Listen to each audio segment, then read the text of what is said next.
तर हे आहे पत्र सुनीताताई अभिमन्यू आंधळे यांचं. त्या लिहित आहेत, स्वतः नमूद करते आहे, माझ्याबद्दल सर्वांना कल्पना आहे. माझी मुलींची वारकरी शिक्षण संस्था आहे. आतापर्यंत संस्थेमध्ये अनेक मुली आध्यात्मिक वारकरी शिक्षण घेऊन गेल्यात. आता पण संस्थेमध्ये मुली वारकरी शिक्षण घेत आहेत. मी स्वतः अनेक गरीब विद्यार्थिनींना सहकार्य करून त्यांचं शिक्षण केलेलं आहे. अनाथ मुलींना मोफत शिक्षण दिलेलं आहे. कीर्तनाच्या माध्यमातून महाराष्ट्रभर, महाराष्ट्राच्या बाहेरसुद्धा समाज प्रबोधन, महिलांवर होणारे अत्याचार, स्त्रीभ्रूण हत्या अशा प्रकारे जनजागृती प्रचार प्रसार केला आहे. परंतु माझ्यावरती व वारकरी संप्रदायावर माझ्यामार्फत बदनाम करण्याचं मोठं षडयंत्र चालू आहे. मी जी घटना लिहित आहे यामध्ये एकही शब्द खोटा निघाला तर मी कोणतीही शिक्षा भोगायला तयार आहे. पण माझ्यानंतर अशा खोट्या गुन्ह्यांमध्ये आणखी कोणत्या महाराजांचा बळी जायला नको. मला सेटलमेंट करण्यासाठी फार प्रयत्न चालू आहे. घडलेली घटना 3 जून 2025 सकाळी 7:55 एक व्यक्तीने आमच्या संस्थेचं गेट वाजवलं. कारण गेट बंद होतं. संस्थेमध्ये विद्यार्थिनी नसल्याकारणाने पार्किंगमध्ये कोणीही नव्हतं. मी स्वतः 29 मे रोजी कुलकर्णी हॉस्पिटलला 3 दिवस ॲडमिट होते. म्हणजे 29, 30, 31 मला डॉक्टरने बेड रेस्ट सांगितला होता. मी रात्री गोळ्या खाऊन निश्चितपणे झोपलेली होते. माझी आई सकाळी माझ्या मुलांना शाळेत जायचं होतं म्हणून डबा करण्यासाठी उठली होती. तेव्हा तिला खाली गेट वाजवण्याचा आवाज आला म्हणून माझी आई खाली पार्किंगमध्ये आली. गेट उघडला. तो व्यक्ती 15 मिनिटं गेटवर उभा होता. नंतर गेट उघडल्यानंतर तो माणूस म्हणाला, आंधळे महाराज घरी आहे का? आई म्हणाली, आहे पण झोपलेले आहे. काय काम आहे तुमचं? तो म्हटला, मी त्यांच्या गावचा आहे, त्यांना उठवा. आई म्हटली, थांबा बघते. प्रथम तो एकटाच गेटवर होता. परंतु आई वर आल्यानंतर त्याने गाडीचा ड्रायव्हर व एक युवती यांना बोलावून घेतला. आईने मला उठवलं. मी खाली आले. त्यांना बोलावून घेतलं. आईने मला उठवलं. मी खाली आले. त्यांना विचारलं, काय काम आहे? तो आम्ही दोघेजण गावाकडून पळून आलो आहोत. आज आळंदीमध्ये आमचं लग्न आहे. माझा मित्र नाना महाराज सोनवणे याने मंगल कार्यालय बुक केलेलं आहे असं तो सांगत होता. तेवढ्यात त्या मुलीचे घरचे लोक तिथं आले. मी स्वतः माझ्या 98 22 30 84 80 या नंबरवरनं 112ला कॉल केला. नंतर मला आळंदी पोलीस स्टेशनवरून फोन आला. कुठे यायचं, काय झालं? मी त्यांनाही घडलेला प्रकार सांगितला. ते म्हटले, आम्हाला यायला 10 ते 15 मिनटं लागेल. लोकेशन सांगत मी त्यांना लोकेशन सांगितलं. त्यांचा सारखा कॉल मला चालू होता. त्या पळून आलेल्या बाईच्या घरच्या त्या मुलीला शिव्या देत होते. तेवढ्यात पोलिसांची गाडी आली. एक पोलीस व जेंट्स पोलीस दोघांनी त्या युवतीला व त्या मुलाला गाडीत बसवलं आणि आळंदी पोलीस स्टेशनला घेऊन गेले. त्यांच्या पाठीमागे माझे पती अभिमन्यू आंधळे हे देखील पोलीस स्टेशनला गेले. स्टेशनवरून गेले असता माझ्या पतीला पोलीस म्हणाले, तुम्ही घरी जा. तुम्ही रीतसर 112ला कळवलं आहे. यामध्ये तुमचा काही रोल नाही. महाराज घरी आले त्यानंतर काय झालं याची आम्हाला कल्पना नाही. ही घटना 3 जून 2025 रोजी घडली आणि आता म्हणजे 8 जुलै 2025 रोजी आम्हाला कळालं की त्या मुलीने शेवगाव पोलीस स्टेशनला गुन्हा दाखल केलेला आहे आणि त्यामध्ये आमचं नावसुद्धा दिलेलं आहे की आमच्या घरी त्या मुलीवर बलात्कार झाला. तिच्याबरोबर 10 लाख रुपये होते की काही दागिने होते. विचार करण्यासारखी घटना आहे. आळंदीमध्ये आपण सर्वच महाराज मंडळी किती काळजीपूर्वक संस्था चालवतो आहोत. माझे पूर्ण करिअर वारकरी संप्रदायासाठी, हिंदू धर्मासाठी मी दिलं आहे. माझ्या घरी ही घटना घडेल कशी? माझ्या घरी येण्याअगोदर ही युवती व मुलगा ड्रायव्हर MH 43 CC 7812 नंबरची गाडी घेऊन 2 दिवस फरार होते. मग आमच्या 30 दिवसांनी असं काय झालं की त्या युवतीने खोटा गुन्हा शेवगाव पोलीस स्टेशनमध्ये केला. कारण त्या युवतीवर बलात्कार झाला असता तर आपले आळंदी पोलीस एवढे दक्ष आहेत की त्यांनी लगेच मेडिकल केलं असतं. त्यांनी घटनास्थळी काहीतरी आढळलं असतं. जेव्हाही आमच्यावरती आरोप केलेले आहेत ते पूर्ण खोटे आहेत. त्या मुलाचे आडनाव जरी आंधळे असलं तरी त्याच्याशी आमचे कोणतेही नाते नाही. फोन न करता तो आला. आमच्या घरी आलेला आहे. 3 जून रोजी माझी संस्था बंद होती. तो संस्थेच्या कामासाठी आला नव्हता. तो आमच्या घरी आलेला होता. त्यात कुठेही संस्थेचा नाव उल्लेख करू नये. खोटे आरोप करून कोणत्याही संस्थेला, वारकरी संप्रदायाला कलंक लावू नये. मी जर दोषी आढळले तर मी शिक्षा भोगायला तयार आहे. सर्व चालक मालक संघटना, महाराज मंडळींना व केळगाव ग्रामस्थांना, आळंदी ग्रामस्थांना कळवण्याची नम्र विनंती आहे की मी ते सत्यासाठी लढणार आहे. अफवांवर, खोट्या बातम्यांवर विश्वास ठेवू नका. न्याय देवता मला योग्य न्याय देतील. सत्य समोर येईलच. पण मला वेळ द्या. माझी तब्येत बरी नसली तरी 15 दिवसांपूर्वीच माझ्या 4 महिन्याचा बाळ खराब झाल्यामुळे डिलिव्हरी झालेली आहे. परंतु मी मॅनेज होणार नाही. मी शेवटपर्यंत लढत राहील. योग्य वेळी मी स्वतः मीडियासमोर येईल. मला विश्वास आहे कोर्ट, न्यायालय योग्य न्याय देईल. तोपर्यंत कोणीही काहीही पाऊल उचलू नये. माझ्या घरी माझी आई सतत आजारी असते, सासू सासरे वयस्कर आहे, मला छोटा मुलगा आहे, माझ्या संस्थेवर छोट्या छोट्या मुली आहेत. घरी संस्थेवर जाऊन जर कोणी त्यांना विनाकारण त्रास दिला व माझ्या कुटुंबाची सर्व जबाबदारी ती युवती व त्या सर्व नातेवाईकांवरती राहील. मला माहीत आहे अनेक शंका तुमच्या मनात असतील, तर थोडे दिवस थांबा, ते सत्य बाहेर येईल. विजय हा सत्याचाच होईल. केळगाव ग्रामस्थ, आळंदी ग्रामस्थ आतापर्यंत आम्हा सर्व महाराज मंडळींना सहकार्य केलेले आहे. यापुढेही सरकारने महिलांसाठी कायदे कडक केले, परंतु खोटे लोक याचा गैरफायदा घेतात. मी पण एक महिला आहे, असा गैरफायदा जर कोणी घेत असेल तर अशा लोकांना कडक शिक्षा व्हावी. मला माहिती आहे आळंदीमध्ये कोणती घटना घडली की सर्व महाराज मंडळी घाबरून जातात, परंतु यावेळी तुमचा अत्यंत विश्वास राहू द्या. मी लढणार आहे, कारण साक्षात ज्ञानोबारायांची कृपा माझ्यावरती आहे. रामकृष्ण हरी अशा आशयाचं एक पत्र त्यांनी प्रसारित केलेलं आहे. मी सुनीता अभिमन्यू आंधळे अशा आशयाचं पत्र त्यांनी प्रकाशित केलेलं आहे. याचबरोबर त्यांचे काही कीर्तनं देखील आपल्या चॅनलवरती आहेत. त्या कीर्तनांच्या माध्यमातून देखील काही गोष्टी सांगत आहेत. बघूयात त्या काय म्हणत आहेत. मन मंदिरा गजर भक्तीचा.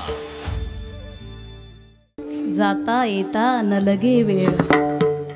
आता मला रिक्वेस्ट होती थोडंसं आम्हाला शास्त्र सांगा, म्हणून मी शास्त्र सांगितलं बरं का. आणि यूट्यूब महाराज जिथं जावं आमच्या अगोदरही हजर असतात. काय काय द्यायचं तुम्हाला आता. या आठवड्यात 4 ते 5 अभंग दिलेत. बहुत चंचल चपळ जाता येता न लगे वेळ. मन इतकं चंचल आहे, जायला आणि यायला वेळच लागत नाही महाराज. मरकटस्य सुरापानम. माकडापेक्षा मन चंचल आहे. माकड माहिती आहे ना तुम्हाला सर्वांना. माकड माहिती आहे का तुम्हाला. माकड माहिती आहे ना तुम्हाला. क्या बात आहे. काही माकडं कीर्तनात शांत बसत नाही बघा. नाहीच बसत ते, कितीही काही करा. खूप माकड चंचल आहे. मरकटस्य सुरापानम. माकडापेक्षा माणसाचं मन चंचल आहे. एका बाईने आपल्या माहेरवरून एक बकरी आणली होती. त्या बकरीबरोबर एक बोकडही सोबत आलं होतं. नवरा रोजच टाकून यायचा. तो बायकोला म्हणायचा, ए गंगे ते बोकड मला पार्टीसाठी दे.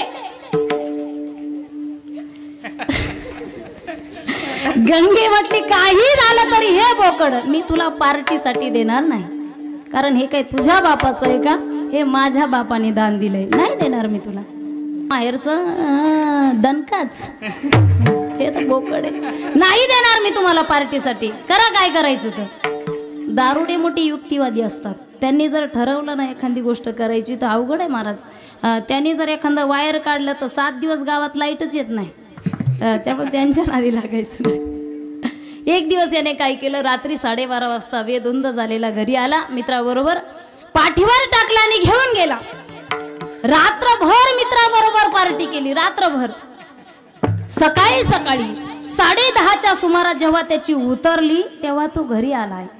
बघतो तर काय, तेच बोकड तिथंच वाट्यावर बांधलेलं होतं. आश्चर्याचा धक्काच बसला ना महाराज. रात्रीच पार्टी खाल्ली ना, बोकड इथं मग पार्टी कशाची. बायकोला आवाज दिला, गंगे ए गंगे बाहेर ये म्हणतोय ना, बाहेर ये. ती म्हटली, काय म्हणणे. अरे हे बोकड इथंच कस काय.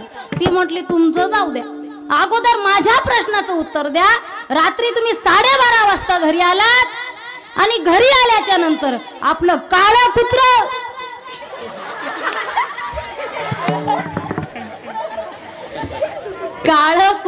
पाठीवर टाकून कशाला रे नेलं. महाराज कुत्र्याची पार्टी खाली. कुत्र्याची. बहुत चंचल चपळ जाता येता न लगे वेळ. किती श्रीमंती असू द्या महाराज, किती श्रीमंती असू द्या, मन सरकलं की माणसाचे सर्व अवयव सरकतात. 5 ज्ञान इंद्रिय, 5 कर्म इंद्रिय आणि या 10 इंद्रियाचा राजा जर कोण असेल तर ते मन आहे. मन इंद्रियाचा राजा, त्याची सर्व आहे पूजा. मनापुढे काहीच चालत नाही. अलीकडे आपलं चित्त, आपलं मन कशामध्ये आपण गुंतवतो. सर्वच जण मोबाईलमध्ये गुंतवतात. मोबाईलचं फार महाराज. एक वेळेचं जेवण नसलं तरी चालेल, पण मोबाईल खिशामध्येच लागतो. मोबाईल खिशामध्ये लागतो. मोबाईलचं फार वेळ लागलं. आता अलीकडे स्वच्छता भारत अभियान आलं, त्याच्यामुळं शौचालय प्रत्येकाच्या घरात आहे. थोडा पाठीमागण्या थोडा हा काळ शौचालय नव्हते तेव्हा मोबाईल नवीनच आले होते. एक जण मोबाईल घेऊन बाथरूमला गेला, टॉयलेटला गेला, बाहेर असा पटांगणात गेला. आता पटांगण म्हणजे तुम्हाला चांगलं कळते, ती काही कोकणातलं थोडीच कीर्तन आहे मुंबईचं. पटांगणामध्ये गेला एक जण.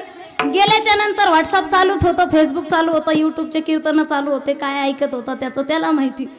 त्याचं सर्व आवरल्याच्या नंतर तो जिथं गेला होता ज्याच्याकरता सगळं आवरल्याच्या नंतर त्याने काय केलं, ते डबक्यात पाणी नेलं होतं. त्या पाण्याने तोंड धुवूनच घरी आला महाराज. तोंड धुतले घरी आला. माणसाचं मन फार महत्वाचं आहे. मन जिथं आपण गुंतवा त्या ठिकाणी आपण गुंतवत असतो. ज्या ठिकाणी मन असतं त्या ठिकाणी आपण स्वतः असतो. एखाद्या वेळेस माणसं स्वतः कीर्तनामध्ये असतात पण चित्ताने मात्र घरी असतात. एखाद्या वेळेस स्वतः पंढरपूरच्या वारीला जातात, मन मात्र घरी असतं. आता नेमकाच पाऊस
जवळी नाही चित्त काय मांडियेले प्रेत. प्रेतच असतात महाराज कधी कधी, त्याला डोकं लावत बसावं लागतं. दगडासारखं काही सांगा, मिया तू रोता की वे?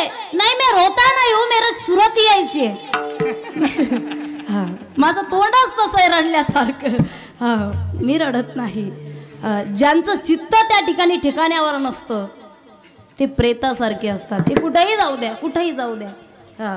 एक माणूस पंढरपूरला गेला, निघाला पंढरपूरला आणि निघाल्याच्या नंतर बिचारी बायको घरी येऊन चिंतन करत होते. बघा मला चित्ताबद्दल आणि सिद्धांत सांगायचा आहे तुम्हाला. हा जसा घरी येऊन निघाला बिचारी बायको त्याचं चिंतन करते. आता आमचे हे मस्त वारकऱ्यांच्या बरोबर पंढरपूरला जात आहेत. आता पंढरपूरमध्ये पोहोचले असतील, चंद्रभागेचं स्नान करत असतील. एरवी हे घरी असल्याच्या नंतर 4-4 दिवस आंघोळ करत नाही. बाकीचं तर सोडूनच द्या. पण आता हे चंद्रभागेमध्ये स्नान करता गेले असतील. मला माहिती आहे त्यांच्या काही विष्णू सहस्रनाम पाठ नाहीत, पण ते हरिपाठ म्हणत असतील कुणाचं ऐकून तरी. सुंदर ते ध्यान उभे विटेवरी करकटेवरी ठेवणिया हरिपाठ म्हणत असतील. हरिपाठ झाला असेल त्यांचा. आता हरिपाठ झाला असेल. आता काय विचारता, पांडुरंगाच्या दर्शनबारीमध्ये ते असतील. पांडुरंगाच्या दर्शनबारीमध्ये 2 दिवस झाले. आता सकाळचे 4 वाजले 4. आता पांडुरंगाच्या गाभाऱ्यामध्ये पांडुरंगाचं दर्शन घेत असतील. कोण चिंतन करते? कोण करते चिंतन? बायको ना का पत्नी का वाईफ? बायको चिंतन करते. आणि तिथं पांडुरंगाच्या गाभाऱ्यात गेलं हे येडं. हे तिथं गेलं पंढरपूरला. गाभाऱ्यात पांडुरंग समोर आहे आणि असं बघताय नुसतं देवाकडं दगडासारखं प्रेतासारखं चिंतन करतंय. मी घरी येऊन एवढ्या गडबडीत निघालो, 2-3 गोष्टी सांगायच्या राहून गेलो. पहिली गोष्ट, आपल्याकडं दूध डेअरी आहे, 4-5 म्हशी घरी आहे. राहू द्या महाराज. आपल्याकडं काय दूध डेअरी आहे, म्हशी आहेत, 4-5 म्हशी आहेत आणि एक म्हशीचं ते थोडं टोनग लहान आहे. मी तुला एक गोष्ट, आता बायको एवढी लाडकी, एक गोष्ट सांगायचं विसरलो की चुकूनही त्या टोनग्याकडे तू जाऊ नको त्याला सोडू. ते टोनग आहे, टोनग. तो सोडल्याच्या नंतर डायरेक्ट मम्मीकडे जातच नाही, ज्याने सोडला त्यालाच पहिला दणका ठेवून देते ते टोनग. म्हणून तू काय त्या भानगडीत पडू नको. दुसरी गोष्ट, आपल्या गावामध्ये अनेक वेळा चोरी झाली. मी आता घरी नाही, एकटीच तू घरी आहे. एक काम कर, दरवाजा लावत असताना दाराला रिकामे डबे लावून ठेव. जर चोर आले, चोरांनी जर दरवाजा लोटला, ढकलला, तर ते डबे खाली पडतील आणि धड धड धड धड असा आवाज येईल, असा आवाज येईल आणि सर्व शेजारचे पाजारचे लोक धावत येतील. ह्या 2-4 गोष्टी मी तिला सांगायच्या विसरलो. आणि ही बिचारी, पांडुरंगाचं दर्शन झालं असेल, चंद्रभागेचं स्नान झालं असेल, जेवण झालं असेल, असं झालं असेल, तसं झालं असेल. मला सांगा, खऱ्या अर्थाने पंढरपूरमध्ये कोण आहे हो?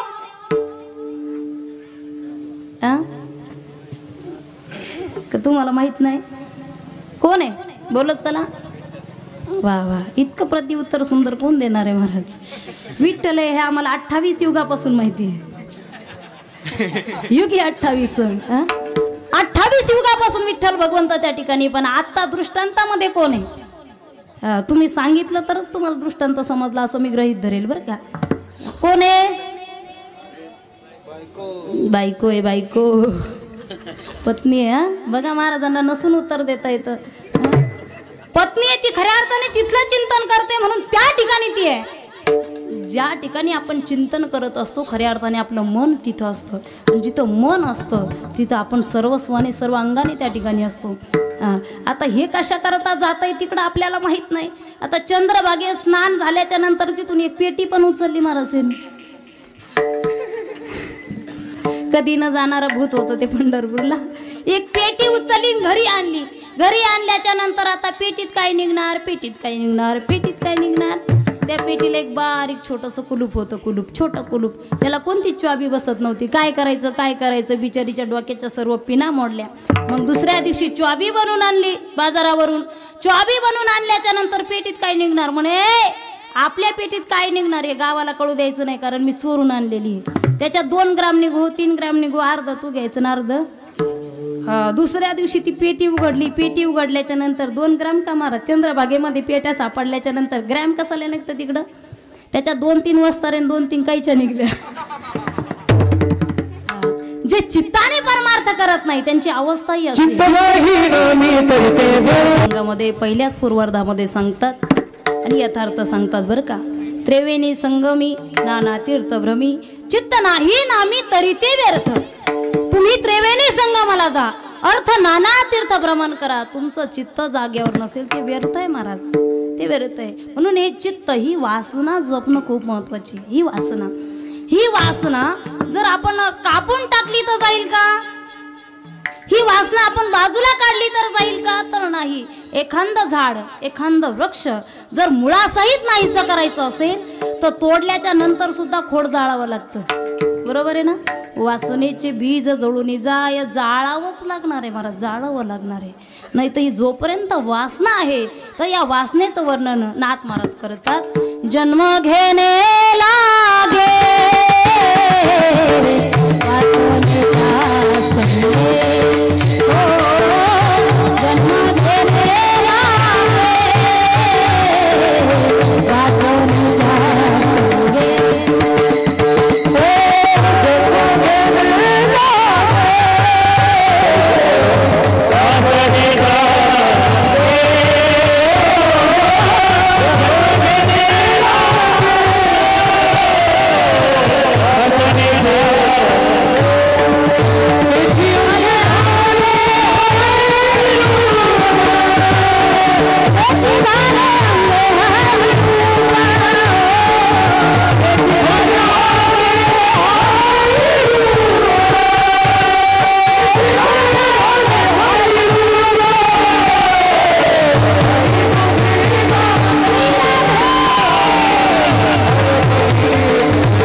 जन्म घेणे लागे वासनेच्या संगे. सामान्य जीवाबद्दलच बोलायचंय.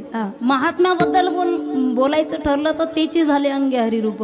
पण सामान्य जीव जन्म घेणे लागे वासनेच्या संगे. ही वासना निवृत्त करायची म्हणून संत सहवास आपल्या जीवनामध्ये होणं गरजेचं आहे. कारण या संत सहवासामध्ये संत नक्की संग लागरे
संपणार आहे बरं का. तेची संत तेची म्हणजे चकाराने आणण्याची आवृत्ती होती. कोणते संत? तेची संत. मला तेची संत तुम्हाला या ठिकाणी सांगायचे आहे. तेची संत म्हणजे कोणते संत? संत हे दयाळू असतात, संत मयाळू असतात, संत कृपाळू असतात. संतांनी जर कृपा केली महाराज तर रेड्यामुखी वेद बोलविला, गर्व द्विजांचा हरविला, शांती रूपी प्रगटला ज्ञानोबा माझा. गर्व द्विजांचा हरविला, गर्व हरवण्याकरताच रेडामुखी वेद बोलविला. हा काही चमत्कार नव्हता, जादूटोना नव्हता. तुम्ही विचार करा, पालखीला जाणारे म्हणजे आषाढी वारीला जाणारे नुसतं ज्ञानोबा तुकोबा म्हणतात तर लोक कितीतरी बिस्किटचे पुढे देतात. आता जाणारे एकनिष्ठ नसतात, हा विषय ज्याच्या त्याचा याचा आहे. जाणारे वारीला जाणारे काही एकनिष्ठ नसतात, अनेक प्रकारचे असतात. हौसे नवसे आणि फार खराब महाराज, फार खराब. हौसे चांगले आहेत, नवसे त्याही पेक्षा चांगले आहेत. पण जे गवसे आहेत ना, गवसे कुणाची तरी निंदा करत त्या ठिकाणी निघत असतात, ते जाऊ द्या.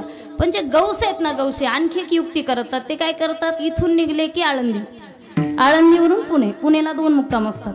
पुण्यावरून सासवड, सासवडचा जो मुक्काम असतो तो 13 किलोमीटरचा अंतर आहे. बरोबर आहे ना? त्या 13 किलोमीटर अंतरामध्ये त्या दिवशी एकादशी असते, भागवत एकादशी असते. बरोबर आहे ना? त्या एकादशीच्या दिवशी पुणे गाव पुण्यवान गाव आहे. त्या लोकांना असं ते भारावून जातात, काय काय द्यावं वारकऱ्याला, काय काय द्यावं. तर ते बिस्किटचे पुढे काय, कुरकुऱ्याचे पुढे काय, भरपूर वाटप करतात. हा जो गौशातला जो भाग आहे ना, गौशातला हा फक्त सासवड पर्यंतच जातो. तिथं पोत भरला की चालले रिटर्न. संत नव्हती जगा मानसाच्या सारखे. परमार्थ, फक्त परमार्थ, विठ्ठल हाच त्यांचा हेतू महाराज, दुसरा नाही. मी सांगेल तुम्हाला, एक वेळेचा प्रसंग आहे. नाथ महाराज एका नदीकाठी बसलेले होते. नाथ महाराजांनी एक प्रसंग बघितला की त्या नदीमध्ये एक विंचू वाहत येत होता. विंचू बघितलं नाथ महाराजांनी, विचार केला, या विंचवाला मी जर आता वर काढलं नाही तर हा वाहत जाईल आणि मरून जाईल. नाथ महाराजांनी काय केलं, त्या विंचवाच्या खालून हात घातला. हा विंचू हातावर आला. हातावर आला म्हणून नाथ महाराज त्याला काठेवरती ठेवायला लागले. नदीच्या काठेवरती ठेवत असताना विंचवाला वाटलं, या महात्म्याला माझा स्वभाव माहित नसेल का, माझा या महात्म्याला स्वभाव माहित नसेल का. पण आता एरवी तरी मला इथं बस स्टॉपला उतरायचंच आहे ना, माझा स्वभाव दाखवून देतो. विंचू सुद्धा त्याची जात दाखवून देतो महाराज. किती कृपा करा, किती उपकार करा त्याच्यावरती. उतरत असताना विंचवाने काय केलं, नाथ महाराजांच्या हाताला दंश केला. तो हावल्याबरोबर वेदना झाल्या तसा हात झटकला. विंचू परत पाण्यात जाऊन पडला. परत राहवलं नाही. मयाळू असतात संत. परत हात घातला, वर काढत असताना विंचवाला वाटलं, पहिला झटका चांगला बसला नाही. दुसरा दिला. परत हात झटकला, परत विंचू पाण्यात पडला, परत हात घातला, तेवढ्यात एक माणूस, तिसरा माणूस त्या ठिकाणी आला, ग्रस्त आला आणि त्याने सर्व हा प्रकार बघितला आणि तो बोलायला लागला, नाथ महाराज तुम्ही खूप मोठे विद्वान हो, अहो मग तुम्हाला हे कळत नाही का, सारखं सारखं त्या विंचवाच्या खालीहून हात घालताय, त्याला पाण्यातून वर काढताय, अहो तो विंचू आहे विंचू, त्याला किती सप्ताहामध्ये तुम्ही इकडे आणा, किती आळंदीला जाऊन माळ घाला, तो विंचूच आहे, तो विंचू आहे नाथ महाराज, तो विंचू आहे, त्याला कशाला तुम्ही वरती काढता. नाथ महाराज म्हटले, अरे बाबा मला एकच तुला सांगायचंय, तो विंचू असून त्याचा वाईट गुणधर्म सोडत नाही, तर मी संत असून माझा चांगला गुणधर्म का सोडू, त्या संतांबद्दल मी बोलते. असे संत तुम्हाला जर तुमच्या जीवनामध्ये मिळाले ना महाराज, त्या संतांचं राजकन जर तुम्हाला भाग्य म्हणून लाभलं, तर तुकोबाराय वर्णन कर. संत चरण